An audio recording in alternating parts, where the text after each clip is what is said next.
बाहर को आसिले टीम बहु प्रतीक्षित रत्नभंडार को नहीं बड़ खबर सामना को आसी 11 जणिया टीम श्रीमंदिर रत्नभंडार भीतर को जाई स्थिति जांच करिसंती। प्रथम दिनर कार्य पूरा होईछि एवं रत्नभंडार कमिटी सदस्य बाहर को आसिछंती। राज्य सरकारक पक्षरु जेउ एसओपी जारी करा जायतिला ताहा मुताबक आज केवल बाहर रत्नभंडारु सुना अलंकार अस्थायी भंडार स्थानांतर करा जाइछि। रत्नभंडार खोलिबा परे अजब दृश्य 22 पाहाचरे शह शह चेमेणिया बाहर को आसिबा परे प्रतिक्रिया रखिछंती रत्नभंडारर कमिटी सदस्य तथा श्रीमंदिर मुख्य प्रशासक अरविंद पाढ़ी।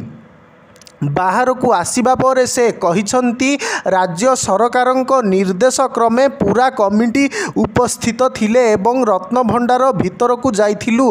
बाहर रत्नभंडार चाबीरे खोलिथिला जहा सुना अलंकार थिला से सबको अस्थायी भंडार को स्थानांतर करा जाइथिला।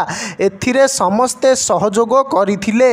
महाप्रभुंक सुनाबेश आसुथिबारु सबु अलंकार गुड़िकु सुरक्षित भावे अस्थायी भंडार रे रखा जाइछि। मजिस्ट्रेट उपस्थिति रे आज अलंकार सबु स्थानांतर करा जाइथिला। अरविंद पाढ़ी कहिछंती बाहर रत्नभंडार काम सरिबा परे कमिटीर समस्त सदस्य उपस्थिति रे भीतर रत्न भंडार रे पड़िथिबा 3टी ताला खोलिबा पाई चाबी आसीथिला किंतु ट्रेजेरी रु जेउ चाबी आसीथिला भीतर रत्न भंडार ताला खोली नथिला।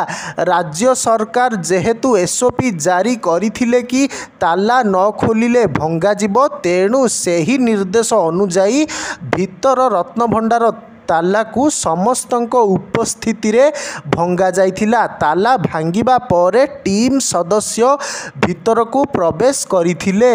भीतरे सिंदूक एवं आलमीरा थिबा देखिबाकू मिलिथिला। तेबे समय अभावरु केवल देखिकी फेरिथिलु। भीतरे सिंदूक ओ आलमीरा थिबा आमे देखिछु किंतु ताहा भीतरे कौन अछि ताहा देखिनाहु। समय अभाव थिबारु आज देखिनु। परवर्ती समय रे कमिटी निष्पत्ति नेबा परे भीतर को जाई रत्नभंडार रे थिबा अलंकार स्थानांतर करा जिवो।